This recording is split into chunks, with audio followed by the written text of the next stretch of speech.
Alléluia. Grâce soit rendue au Seigneur. Je suis content d'être là. Merci. Merci. Pasteur, je vous remercie beaucoup pour cette opportunité. Un instant avant de nous asseoir, je voudrais vraiment célébrer avec le pasteur 10 ans d'impact et... Alléluia. Il a dit quelque chose juste avant que je monte. La longévité provient de la sagesse.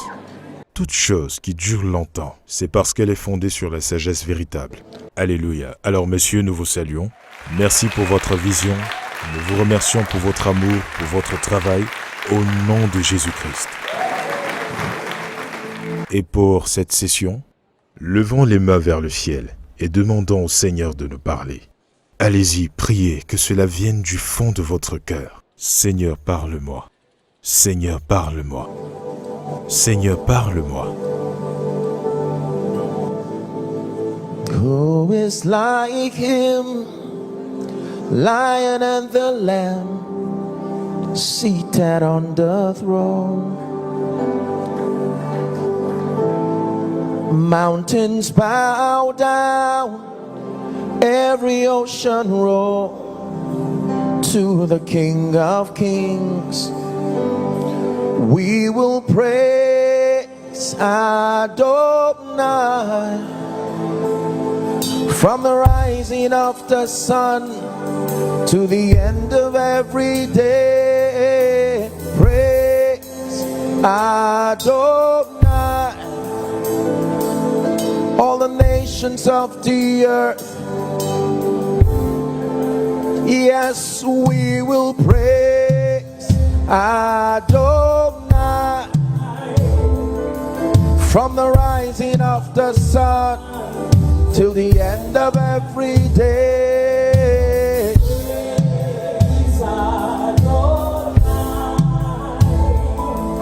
All the nations of the earth,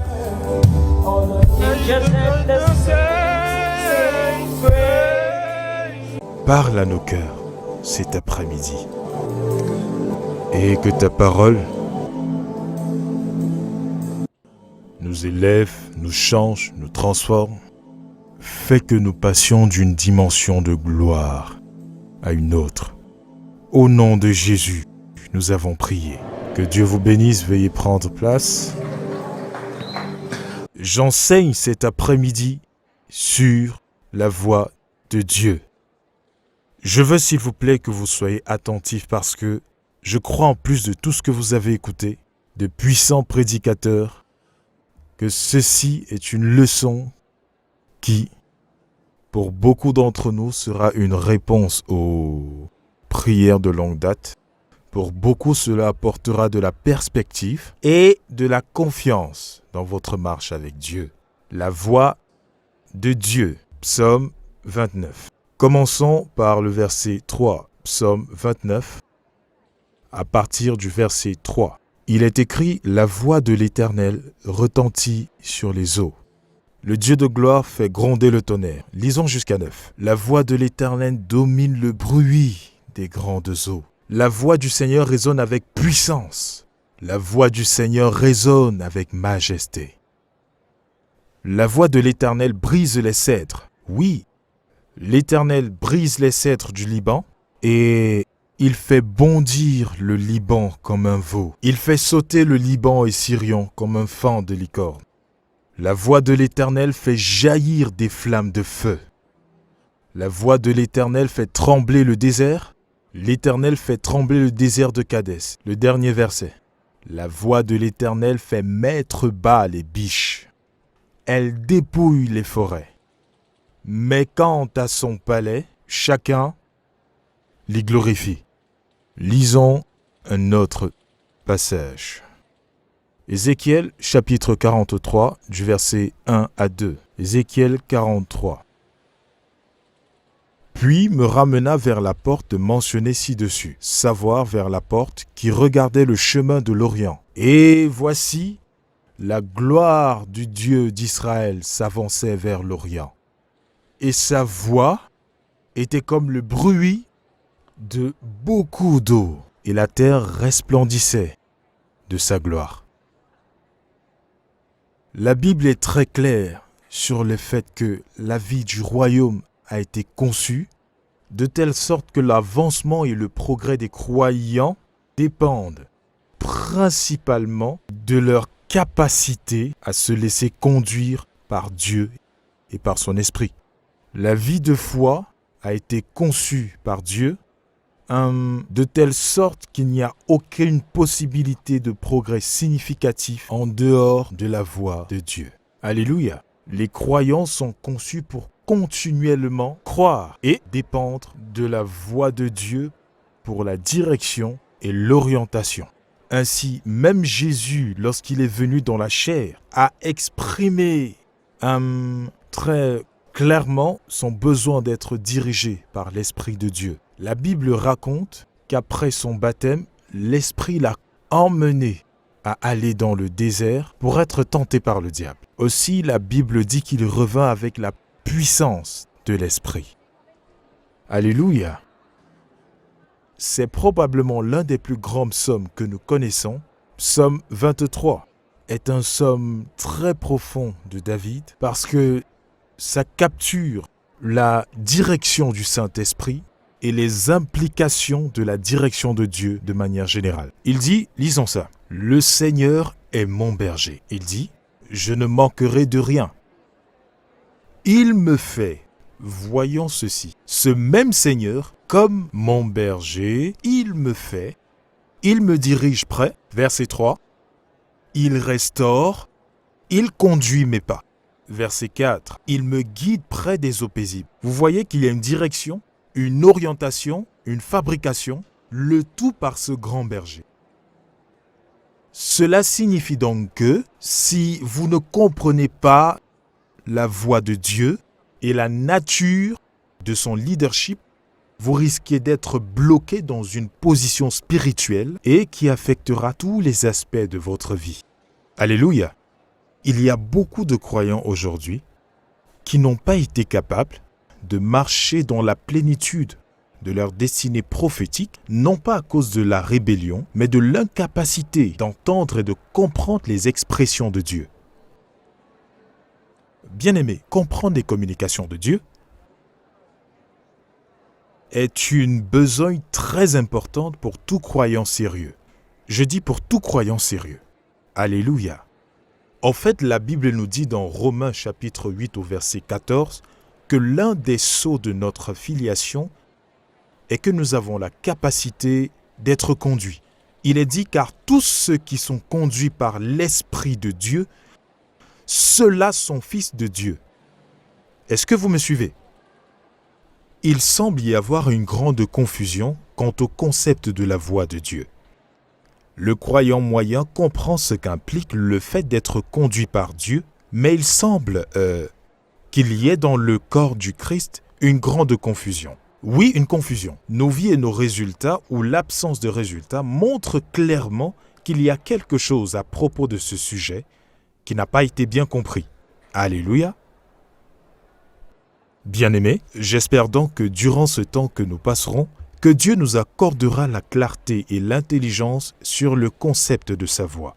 Si vous croyez cela, criez fort « Amen ». Qu'est-ce que la voix de Dieu exactement? La Bible parle de la voix de Dieu. Qu'est-ce que cela signifie? Veuillez me suivre.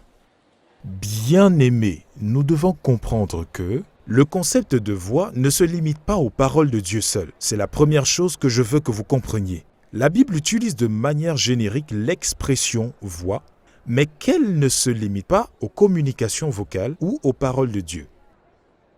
Est-ce que nous sommes ensemble? Lorsque nous parlons de la voix de Dieu, vous pouvez l'écrire si vous le faites. Voyez-vous, elle représente, comme on peut le constater, tous les canaux spirituels et les moyens que Dieu utilise pour communiquer sa volonté et son intention. Laissez-moi répéter que le concept de la voix de Dieu ne se limite pas aux seules paroles de Dieu, mais représente tous les canaux spirituels La voix de Dieu représente tous les canaux spirituels et moyens que Dieu utilise pour communiquer sa volonté et son intention. Si vous écrivez, soulignez le mot « canaux spirituels », soulignez les mots « volonté » et « intention ». C'est très important parce que l'idée derrière la voix de Dieu ou les communications de Dieu est de faire connaître sa volonté et son intention. Regardez-moi s'il vous plaît. Regardez-moi s'il vous plaît. J'ai besoin que vous compreniez que la puissance de Dieu est responsable de toutes les possibilités dont nous jouissons dans ce royaume. Vous me suivez? La puissance de Dieu est le principal sponsor de tous les résultats dont nous jouissons dans ce royaume. Mais la puissance de Dieu a des juridictions où elle opère. Elle n'opère pas de façon arbitraire. La puissance de Dieu a été mandatée par Dieu pour ne fonctionner que dans la juridiction de sa volonté et de son intention, c'est-à-dire en dehors de la volonté et du pouvoir de Dieu, je veux dire en dehors de la volonté et l'intention de Dieu, la puissance de Dieu n'est pas fonctionnelle. La mission de la puissance de Dieu est de faire en sorte que la volonté et l'intention du Père s'accomplissent. Cela signifie que vous n'attirerez l'attention de la puissance de Dieu que dans la mesure où vous êtes en accord avec la volonté de Dieu. Il est important de comprendre ceci. L'administration de la puissance de Dieu, ne fonctionne que lorsqu'elle s'exprime dans la juridiction de sa volonté. Il dit, voici donc comment vous devez prier. Que ton règne vienne. Comment? Par ta volonté qui est faite sur la terre comme au ciel. Est-ce que vous me suivez? Ça veut dire que si vous ne pouvez pas discerner, percevoir ou recevoir la volonté et l'intention de Dieu, vous pourrez ne jamais expérimenter les possibilités de Dieu. C'est pourquoi la voix de Dieu est si importante, car sa puissance accompagne sa voix. You are the one that we praise. You are the one we adore. You give the healing and grace that I always hunger for. Oh, our hearts always hunger for. Sommes-nous attentifs jusqu'ici?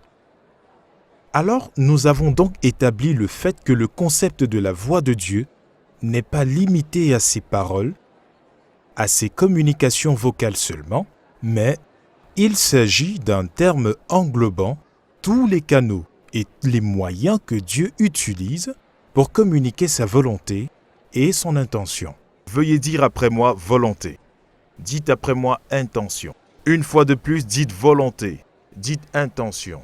Toute la portée des relations interpersonnelles de Dieu avec l'homme est centrée autour de ces deux mots, sa volonté et son intention.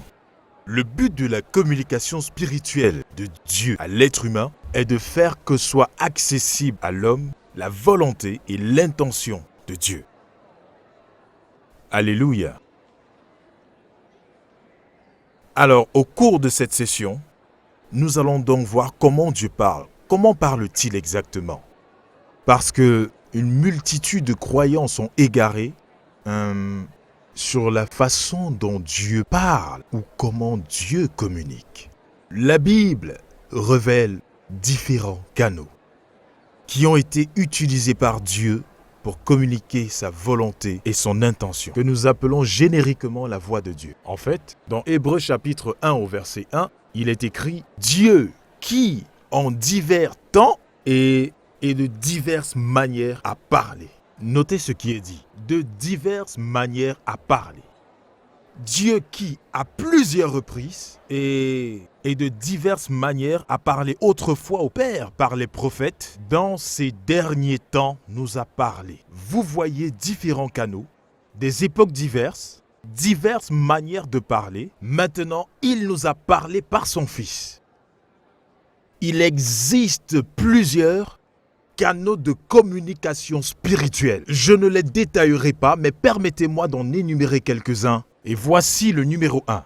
La Bible enseigne que le principal canal de communication de Dieu en ce qui concerne son intention, ce sont les Saintes Écritures. Écrivez ça. Donc, les Écritures sont le canal principal. Il est surprenant que les Écritures que nous avons représentent la voix de Dieu. Sommes-nous ensemble? Et dès l'enfance, tu as connu les Saintes Écritures qui peuvent te rendre sage jusqu'au salut. Les Saintes Écritures. Numéro 2. Les rêves, les visions et les rencontres surnaturelles.